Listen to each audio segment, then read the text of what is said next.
Hello बच्चों, let's see the question here. यहाँ हमें क्वेश्चन पूछा गया, we find that the rhizobium form the nodule on the roots of the leguminous plant, also Frankia another microbe form the nitrogen fixing nodules on the roots of a non-leguminous plant, the alnus. Can we artificially induce the property of nitrogen fixation in plant, leguminous or non-leguminous? What kind of relationship is observed between the mycorrhiza and pine tree, and it is necessary for the microbe to be in the close association to provide the mineral nutrition? ठीक है, यहाँ पे हमें rhizobium का example दिया गया है कि वो कैसे रूट नोड्यूल में प्रेजेंट होता है। अगर हम इसी चीज को देख के हमारा पहला पार्ट जो है उसे देखें तो यहाँ बोला गया है क्या हम आर्टिफिशियली नाइट्रोजन फिक्सेशन जो है वो इंड्यूस कर सकते हैं।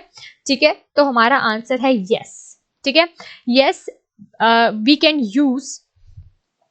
We can do it by genetic engineering. ठीक है, यहाँ पे हम क्या कर सकते हैं, जेनेटिक इंजीनियरिंग का यूज कर सकते हैं। ये टेक्निक है जिसमें जीनोम को ऑल्टर किया जाता है। ठीक है, हम क्या करेंगे, लेगुमिनस एंड नॉन लेगुमिनस में जिनमें ये प्रॉपर्टी नहीं होती है वहां पे वो जीन्स डाल के, ठीक है, ऐसा जीन डालेंगे जो कि इंजाइम फॉर्म करेगा एंड यहाँ पे हमारे पास प्रोसेस जो है वो कंटिन्यू हो सकता है। राइट, नेक्स्ट है हमारे पास what kind of relationship is observe between the mycorrhiza.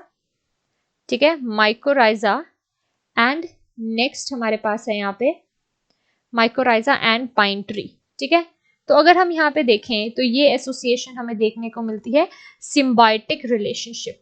Right, symbiotic relationship हम इसीलिए कह रहे हैं क्योंकि यहाँ पे जो हमारा ट्री है एंड हमारा जो बैक्टीरिया माइकोराइजा है, इन दोनों को बेनिफिट होता है, बोथ आर बेनिफिट। क्योंकि ये जो हमारे पास माइकोराइजा है ये क्या करेगा, हमारे पाइन ट्री के लिए क्या करता है, नाइट्रोजन फिक्सेशन करता है। ठीक है, and in return pine tree जो है हमारे जो बैक्टीरिया है माइकोराइजा उसको क्या देता है, एक तो उसको फूड सप्लाई करता है एंड दूसरा उसको शेल्टर प्रोवाइड करता है। ठीक है, तो दोनों को बेनिफिट हो गया, ये चीज है।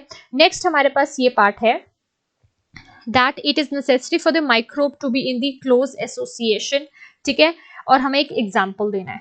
राइट, तो ये स्टेटमेंट सही है कि यस, नाइट्रोजन फिक्सेशन के लिए प्लांट के लिए जो है वो यहाँ पे क्लोज एसोसिएशन जरूरी होती है। Yes, microbe is needed to be in close association. ठीक है, उसको जो है वो प्लांट से एकदम पास रहना होता है सो दैट उसको भी बेनिफिट हो और दूसरे को भी बेनिफिट हो। ठीक है, जैसे एग्जांपल अगर हम यहाँ पे ले रहे हैं तो हमारे पास एग्जांपल आ जाता है हमारा राइजोबियम का। ठीक है, राइजोबियम जो है हम देख सकते हैं वो प्रेजेंट होता है इन दी रूट ऑफ लेग्यूम्स। ठीक है, राइजोबियम हमारे पास बैक्टीरिया है एंड दूसरा ये जो है जिसके साथ एसोसिएटेड होता है वो है रूट ऑफ लेग्यूम। इनके लिए नाइट्रोजन फिक्सेशन करता है एंड इन रिटर्न इसे न्यूट्रिएंट एंड फूड मिल जाता है। ठीक है, फूड एंड शेल्टर इसे जो है वो इन रिटर्न मिल जाता है। तो ये हमारा कॉन्सेप्ट था। So I hope you understood the question well. Thank you.